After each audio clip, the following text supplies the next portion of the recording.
সামনে খ্রিস্টমাস আসতে চলেছে, আর সেই খ্রিস্টমাসে প্রজাপতি 2 এবং লহ গৌরাঙ্গের নাম রে এই ছবি দুটি তো আসছেই, তার সাথে আসছে মিথুন মাসে অংশগ্রহণ করবেন আমাদের কোয়েল মল্লিক। তো এই ছবির মানে লহ গৌরাঙ্গের নাম রে এবং প্রজাপতি 2 যে একটা প্রতিযোগিতা চলবে সেটা আগে থেকে আঁচ করা যাচ্ছে। আগে মুক্তি পেয়েছিল একবার খাদান এবং তার সাথে সন্তান, সুষ্ঠু প্রতিযোগিতা চলছিল, এরকম কাদা ছোড়াছুড়ি কিচ্ছু হয়নি, নীরব প্রতিযোগিতা চলছিল, সেটা দেখলেই বোঝা যায়। সন্তানও হিট করেছিল, তারপর খাদান বিরাট বড় ব্লকবাস্টার হিট করেছিল। এবারে যে প্রতিযোগিতা হবে না সেটা মানে সন্দেহ আছে, কারণ এবারে দেখা যাচ্ছে যে একই দিনে মুক্তি পেয়েছে দুটো গান। প্রজাপতি 2-রও একটা গান, ফুটবেই বিয়ের ফুল, এরকম একটা গান, যেটা জিৎ গাঙ্গুলি শুরু করেছেন এবং জিৎ গাঙ্গুলিও গেয়েছেন দেখলাম।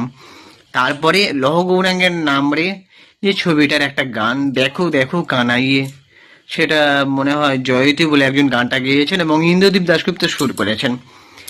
একই দিনে ছবির গান দুটো রিলিজ হলেও গান দুটো বেশ ভিউ হয়েছে দেখলাম।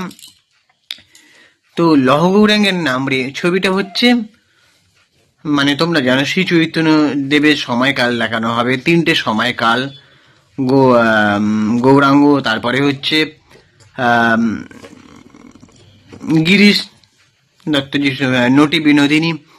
তো সেই ছবিতে অভিনয় করেছেন যিশু সেনগুপ্ত, পরমব্রত চট্টোপাধ্যায়, পাওলি দাম, আরত্তিকা, তারপর আরও অনেকে আছেন।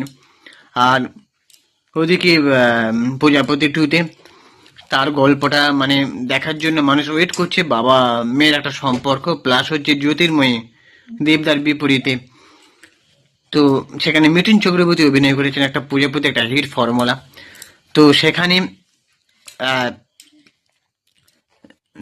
মানে আঁচ করা যায় যে ছবিটা আশা করি হিট হবে। এখন গল্প কিরকম হতে চলেছে বা গল্পটা কতটা ভালো হবে সেটা তো না সিনেমা রিলিজ করলে বোঝা যাবে না। সে সেম একই ক্ষেত্রে লহ গৌরাঙ্গের নাম রে ছবিটাও। তবে লহ গৌরাঙ্গের নাম রে ছবিটার অত প্রাচীনকালের সময় দেখানো হবে, সেটা দর্শক কতটা দেখবে আমি জানি না। সেটা যতক্ষণ না মানে সিনেমা হলে আসতে চলেছে ফার্স্ট ডে যে রেসপন্সটা দেখলে বুঝতে পারবো। তো তোমাদের কি মনে হয় তোমরা অবশ্যই জানাও যে প্রজাপতি 2 না লহ গৌরাঙ্গের নাম রে না মিতিন, কোনটা তোমরা দেখার জন্য ওয়েট করে আছো, মুখিয়ে আছো, অবশ্যই কমেন্ট বক্সে জানাও। এবং হ্যাঁ, আমার চ্যানেলটাকে সাবস্ক্রাইব করে দাও। আমি ইনস্টাগ্রামে রয়েছি চিঙ্কি বাবু 2531, তোমরা ওখানে গিয়ে ফলো করে দাও। টাটা, দেখা হচ্ছে পরের ভিডিওতে, ততক্ষণে নিজের শরীরে খেয়াল রাখো, সুস্থ থাকো, ভালো থাকো।